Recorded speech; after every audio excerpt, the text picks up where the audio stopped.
Under the broken sky of a ruined alien world, smoke curled through the air like restless spirits, and the ground trembled beneath distant explosions that echoed across the shattered city. In the heart of that destruction, an alien mother knelt, in the rubble with her arms wrapped tightly around her small daughter, who was barely 5 years old, her large frightened eyes glowing faintly in the dim light as soldiers from the occupying faction marched closer, their boots crunching against debris with a rhythm that sounded like a death knell. And though her heart pounded in terror, the mother rose to her knees, shielding her child with her own body, her voice cracking with desperate courage as she begged, "She's only 5, take me instead." Words carried not as a negotiation, but as a prayer torn from her soul.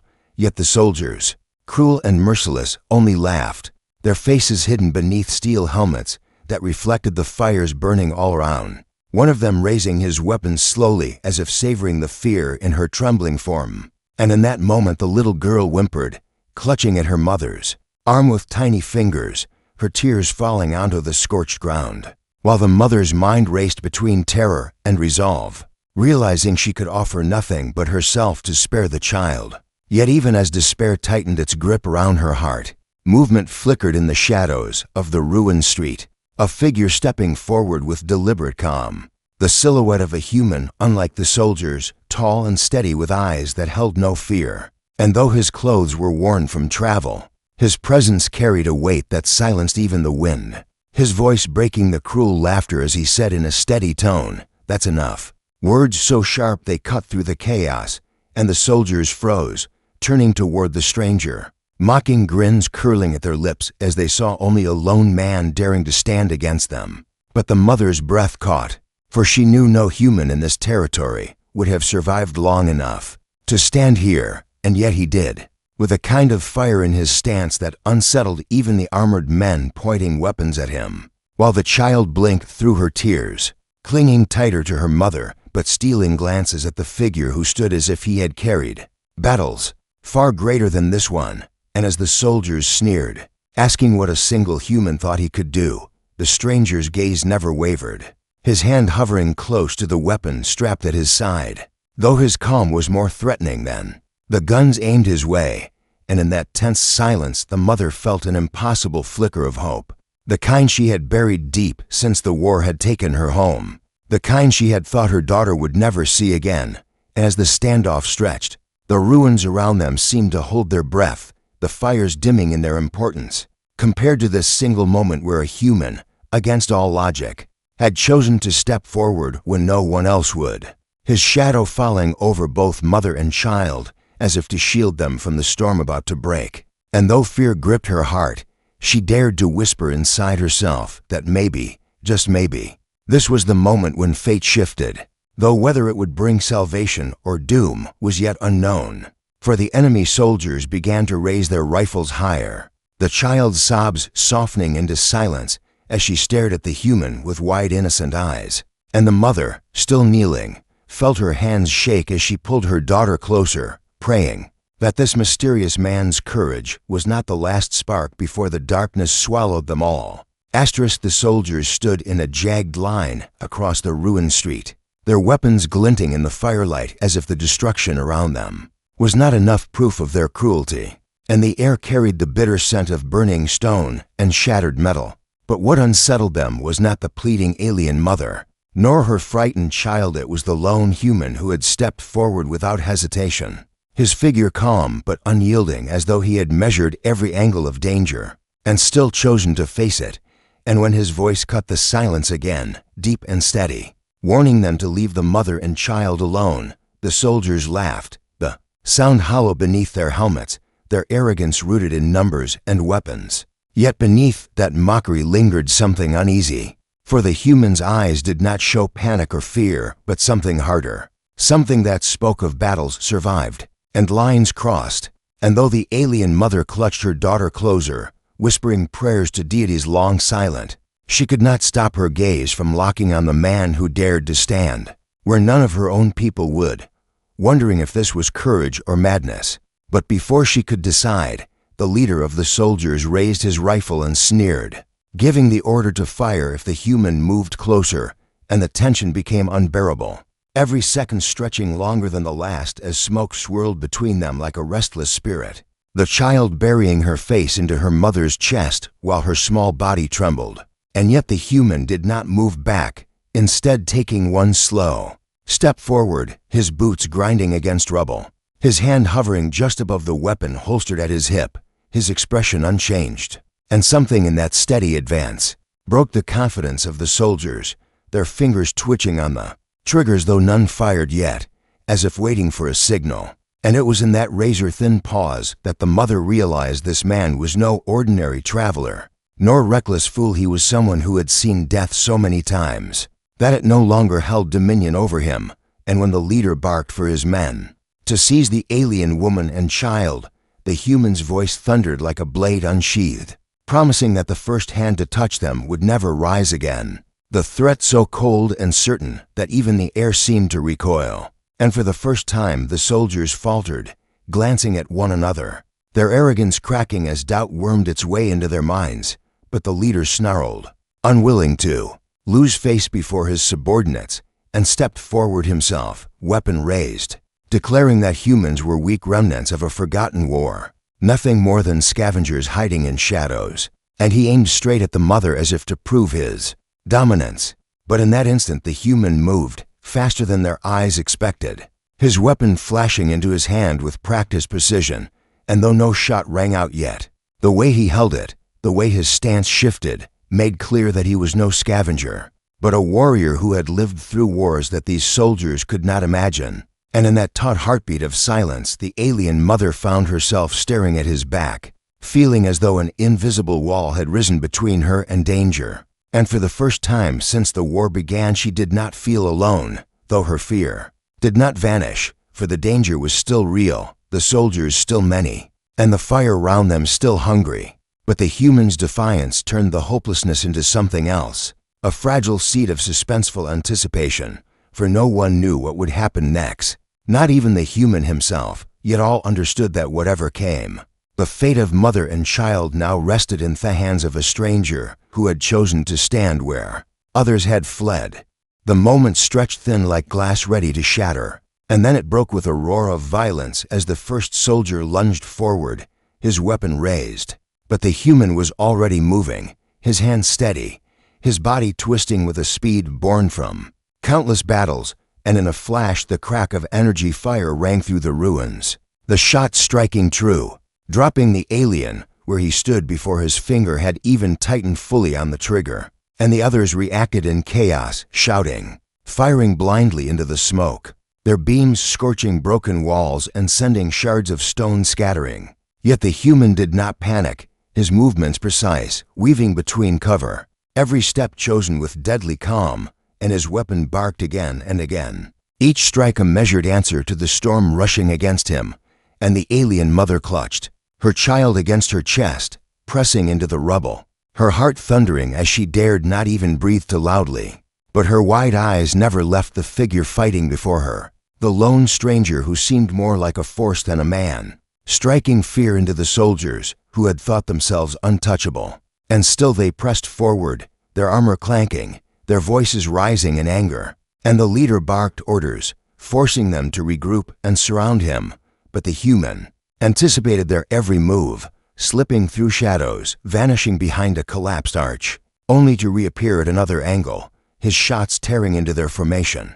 And with each fall of a soldier the tension grew heavier, for though he fought like a warrior of legend, their numbers remained many, and every exchange pushed him closer to the mother and child, as though he fought not only to survive, but to shield them from the firestorm that raged around them. And the child, though frightened, peeked from her mother's arms, her innocent eyes fixed on the human as if she sensed something deeper, a determination that was not born of duty but of choice. And when the dust and smoke briefly cleared, revealing bodies sprawled across the broken street, the mother gasped, realizing that this man had stood against a squad meant to conquer entire villages.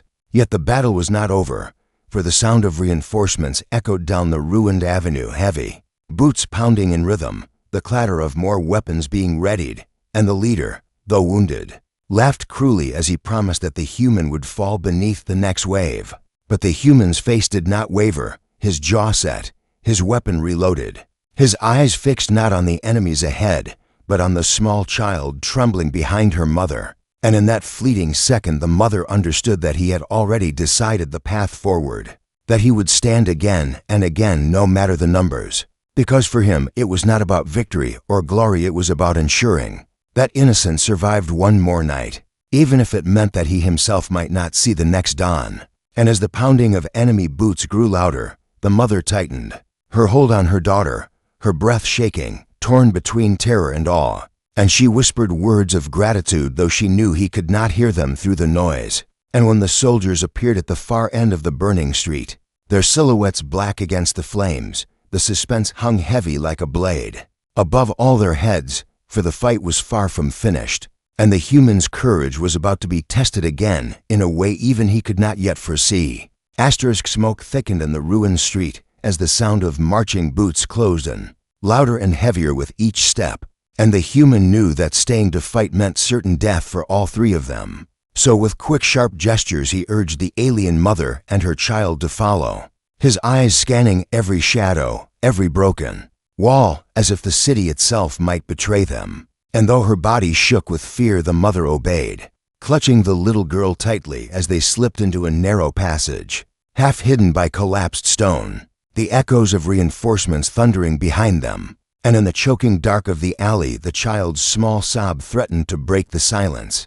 But the human crouched low, one hand raised, his sharp gaze cutting through the dimness like a blade, listening to the patrols scattering across the streets, their voices barking orders as beams of light swept across rubble in search of prey. And every sound made the mother's heart leap into her throat. Yet the human moved like water through the ruins, guiding them with steps so deliberate it felt as though he had walked these passages 100 times before, his presence steady, enough that the mother dared to keep going despite the terror clawing at her chest. And as they reached the edge of a crumbled marketplace, the glow of search drones shimmered in the smoky air, scanning the wreckage with cruel precision, their mechanical eyes humming as they hovered overhead. And the human pressed the mother and child against the wall of a collapsed shop, his back shielding them while he studied the pattern of light, his face unreadable but his silence heavy with calculation. And when the drones drifted just far enough, he motioned again, pushing them forward into the maze of ruins. And with every step the tension grew, for the soldiers' voices were closing in from different directions, the city a trap tightening around them. And the mother's breath caught when she realized the path ahead was blocked by a checkpoint of armored guards stationed beside a collapsed tower, their rifles sweeping the road like executioners waiting for victims. And for a heartbeat despair filled her, certain this was the end. But the human crouched low behind a shattered pillar, his gaze fixed on the pattern of guards, his fingers tracing invisible lines in the dirt as if mapping every movement. And when he finally looked at her, his eyes carried a silent promise that he was not giving up, that there was still a way. And though she wanted to ask what he intended, she bit back the words, clutching her child and waiting as he studied the checkpoint with a hunter's patience, the silence broken only by the distant roar of fires consuming what was left of the city. And in that tense stillness, the mother realized that every choice this man made carried their lives with it, that every second of hesitation or mistake would mean the end. Yet he did not tremble or falter. And when he finally rose, sliding a blade free from his belt, she saw that his plan was not to retreat, but to risk everything in a dangerous distraction. And her heart pounded as she held her child closer, watching the stranger who had already fought death, once prepare to do it again, his shadow vanishing into the smoke as suspense coiled tighter around her chest, leaving her to wonder if this was the moment he would not return. The human crouched in the ruins, his eyes locked on the checkpoint where armored guards stood like statues of iron, their weapons sweeping the road, their armor glowing faintly under the light of burning towers. And he knew the only chance for the alien mother and her daughter was for him to draw the soldiers away. So with quiet resolve he began preparing himself, checking the charge in his weapon, adjusting the blade at his belt, his movements calm but heavy with finality. And when he returned to the mother's side, his voice was low yet firm as he told her to take her child and run when she heard the chaos begin. because he would keep the enemy busy long, enough for them to slip through the cracks of the broken city. But the mother's eyes widened with horror at his words, her trembling hands clutching the girl tighter as she shook her head fiercely, whispering that she could not allow him to throw his life away for strangers, that he had already risked enough. Yet the human only met her desperate gaze with a grim steadiness, saying that the child's future mattered more than his own survival, and his tone carried such certainty that it left her speechless, torn between gratitude and dread, her throat tight with unspoken pleas. And the child, sensing the weight of their hushed argument, reached out her small hand to the human, tugging softly at his sleeve with wide innocent eyes, whispering in her trembling voice that he should come with them, that he should not stay behind. And for a fleeting second the warrior's hardened face softened, as if the child's words had pierced through the walls he had built around his soul.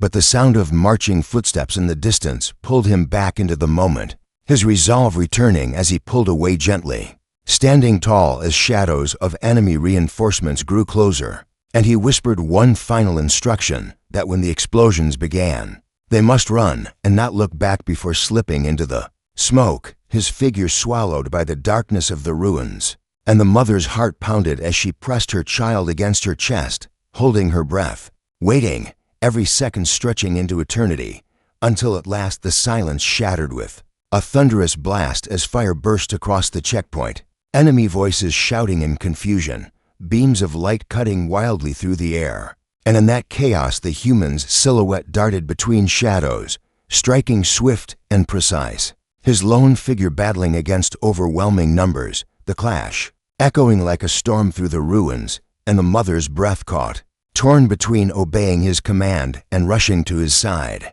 But the little girl's small voice urged her forward, reminding her of the promise to survive. And with trembling legs she pulled her child into the smoke-filled street, her eyes stinging as she forced herself to run toward the narrow gap the human had created for them, her heart screaming with every step that she was leaving behind the only reason they had lived this long. Yet she pushed on, praying that the stranger who fought like a flame against the night would not be extinguished before they reached safety. And as the roars of battle grew louder behind her, suspense hung heavy in her soul, for she did not know if he was buying them freedom or sacrificing himself forever. The night burned with fire and echoes of war as the alien mother stumbled through the ruins, clutching her daughter so tightly that her arms ached, her lungs burning as she forced herself to run through the smoke-filled alleys. And every step forward was shadowed by the thought of the human she had left behind, his figure lost in the chaos of the checkpoint, his defiance ringing in her ears even now. Yet she dared not stop, not while her child's life hung in the balance. And when at last she reached the hidden path beyond the marketplace, she pressed against the crumbled wall, gasping for breath, her heart pounding as the silence stretched along, broken only by the distant roar of explosions. And she feared that the man who had saved them was gone forever, sacrificed to give them one fragile chance. But then from the smoke a figure emerged, limping yet unbroken, his silhouette cutting through the flames like a shadow that refused to fall. And the mother's eyes filled with tears of shock as she realized it was him, blood staining his arm, his steps heavy, yet his gaze sharp and alive. And the child broke free from her grasp to run to him, her small arms wrapping around his leg, her voice crying out with joy. And for a fleeting moment the human allowed himself a weary smile, placing a rough hand gently on her head as if anchoring himself to her innocence. But there was no time to rest, for the sound of pursuit grew again, angry shouts echoing through the ruins as reinforcements poured into the broken streets, their lights cutting through smoke, hunting them like predators, refusing to yield. And the human straightened despite his wounds, scanning the shattered city until his eyes found a half-collapsed tower rising above the ruins, its hollow interior dark and deep, a place that might serve as shelter or a trap, yet the only choice left. And with a steady command he urged the mother and daughter toward it, his own steps heavy but unwavering, guiding them through alleys where shadows danced with fire, until they reached the tower's jagged entrance, slipping into its cold darkness just as enemy searchlights swept across the road behind them. And within the hollow chamber the mother sank to the ground, clutching her daughter as silence pressed heavy, broken only by the human's slow breathing as he leaned against the wall, his eyes fixed on the entrance, weapon ready though his body trembled with exhaustion. And in that stillness the mother whispered that her people would never forget him, that his name would be carried as a story to those who survived, but he only shook his head faintly, saying that names did not matter, only that the child had lived to see another dawn, and though his words were quiet, they carried the weight of a vow, filling the chamber with something stronger than hope, something that made the mother believe survival was possible, even here in the heart of destruction. And as the child curled against him, her tiny voice calling him hero, the human's eyes drifted to the shattered ceiling, where the stars glimmered faintly through the smoke, and he knew that the galaxy was wide, that war would rage again. But in this single moment, in this single act of defiance, he had proven that even in the darkest night, humanity's courage could spark a light strong enough to change the fate of others. And though the enemy's search grew closer, suspense tightening with every echo, the fire in his gaze promised that as long as he drew breath, no one would touch the mother or her child again.